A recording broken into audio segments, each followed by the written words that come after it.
Hey everybody, Steve here for Who Took My Dice, Ultramarines Beyond. Merry Christmas, Happy Holidays, and welcome to the first of these Christmas videos. What I wanted to talk about today is the hobby and Christmas time. Now, I don't know about a lot of you, although I've seen it in the aftermath of a wonderful holiday Christmas. Lots of pictures going up, lots of videos, getting models, glue, dice, the whole shebang, all the little things that make our hobby so wonderful and so much fun. And for me, Christmas has always been very much linked to the hobby. And I just want to go through some memories, hopefully jog some beautiful memories for you as well. Now you may know, if you've been following the channel long enough, how I started way back in the 90s. I went to a local hobby store up in a town called North Bay, Ontario. It was the summer at that point, and that's when I first got into the hobby. Saw the cover of the second edition Ultramarines Codex. So of course, young me dove right in. It was love at first sight, and I was going to my parents. Oh, I need Warhammer. I need Warhammer 40,000. I want it for Christmas.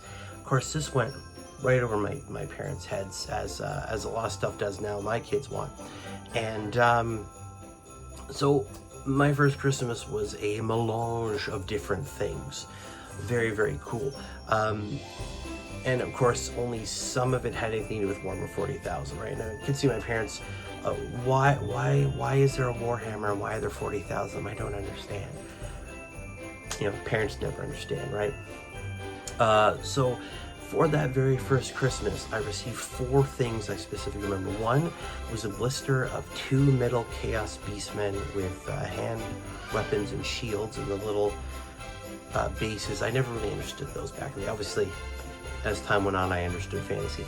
I got Morgana Le Fay, a Bretonnian character. So she's sitting in her side saddle with an arm up, sitting on top of a unicorn with a little frog familiar. Very cool. I got 5. Actually, I'm just trying to think. Sorry, 6. It was 6. It was a weird squad number. 6 of the very old school second edition Imperial Guard Stormtroopers. These guys are really cool because they had berets on, no armor. They were just sort of in, the normal fatigues. A big backpack, and of course their hotshot las guns. I'm not sure what they were called back then. This is way back in second ed, but it was these big las guns, the wires going to this big backpack. Of course, all uni-posed the same way. And I got a box, I believe, of 5 or 6 Eldar Guardians with las guns. So yes, way back in the second edition, they had las guns, not their shuriken catapults, as they would have later on. This was very cool. Again, I was still learning at this point, but it was a lot of fun to get these models, even though I didn't understand the fantasy ones at all. I'm like, what's a Morgana Le Fay and who are Beastmen? At the time, I had no idea. But that started the long tradition of the hobby and Christmas being connected. Every time the snow starts coming down, we get this time of year, I get all the warm fuzzies inside. I get the nostalgic feeling of sort of those wonderful memories come up.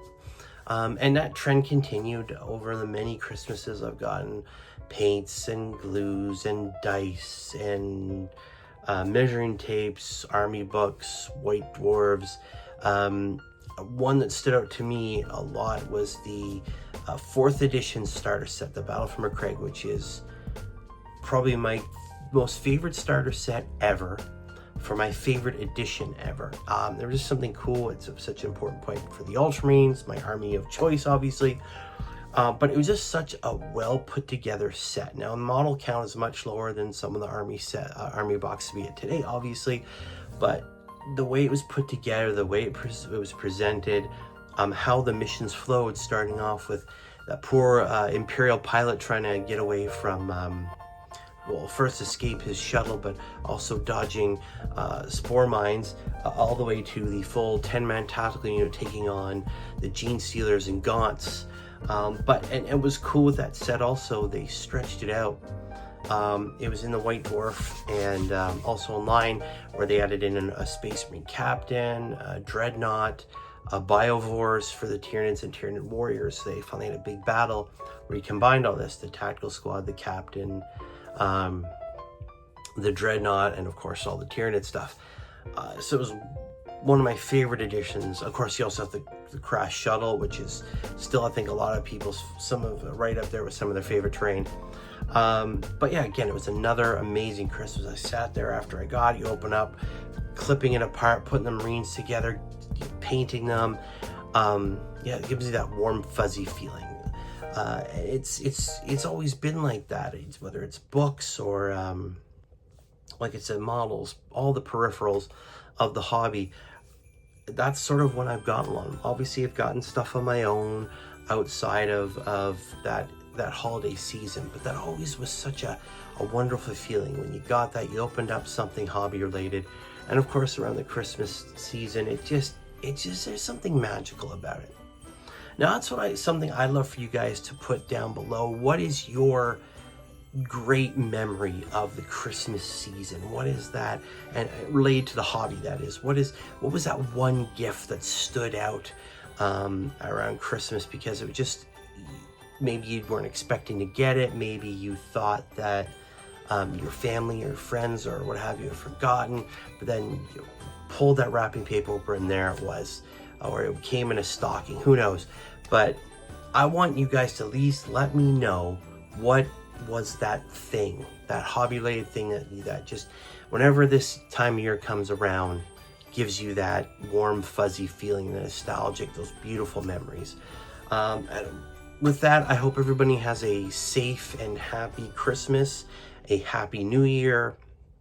You know, spend time with your loved ones, spend time putting your models together, and I hope everybody gets what they want hobby-wise for the Christmas season.